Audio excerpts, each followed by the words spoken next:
Hello guys, andito kami ngayon sa bayan ng Lawrenceburg, Tennessee.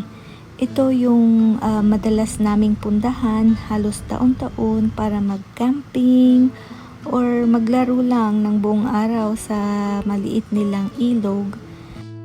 Ito yung buwan na masarap mag-camping kasi sa umaga mainit kaya masarap maglaro sa malamig nilang tubig. Malabundok ang bayan ng Tennessee.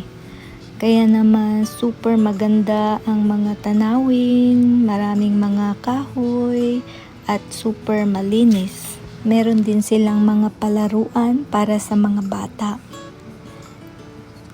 So andito na nga kami at nag-start na kami na mag-set up ng aming tent.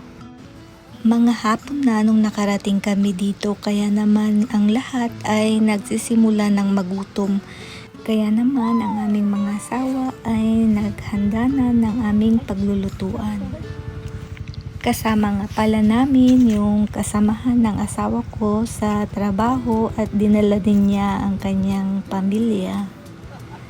Masarap at talaga namang mas nai-enjoy mo ang pag-camping pag tent camping.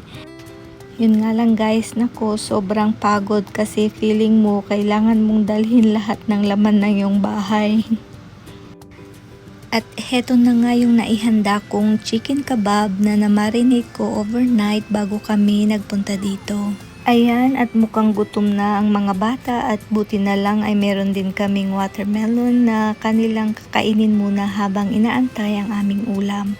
At naglaro na rin sila sa ilog dito lang sa may likuran kung saan namin na-set up ang aming tent. At dinala na rin namin si Mojo para naman hindi siya malungkot na mag-isa sa bahay. O diba, kala mo nasa probinsya ka lang sa Pilipinas. Guys, ang akala ng lahat, pag sinabi kasing Amerika ay ang isip lahat ng tao ay parang New York ang buong Amerika. Hindi po guys, dito super laki ng bansang Amerika. Ang Alabama pa lang ay kung tutuusin ay kasing sukat na siya ng buong Pilipinas.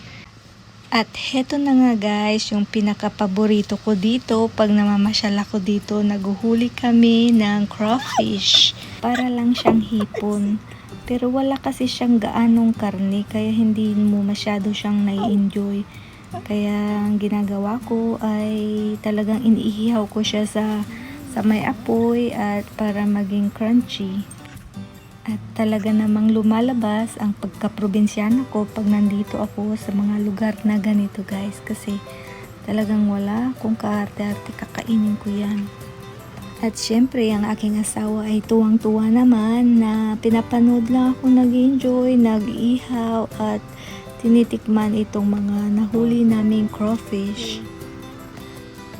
At heto na nga ay pagkatapos kong mag-ihaw ay pinatikman ko rin ang aming aso ng crawfish at syempre maarte ang aming aso at inamoy-amoy niya lang. At yan nga ay pagkatapos din namin kumain ng dinner ay nag-ihaw na rin ang mga bata ng kanilang marshmallow. At pagkatapos nga namin kumain ay naupo na lang kami.